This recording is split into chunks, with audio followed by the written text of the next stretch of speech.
காய்ச்சல் வந்து வேகிறது.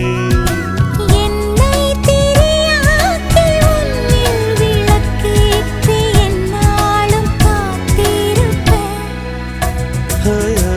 அழகூரில் புத்தவளே, என்னை அடியோடு சாய்த்தவளே.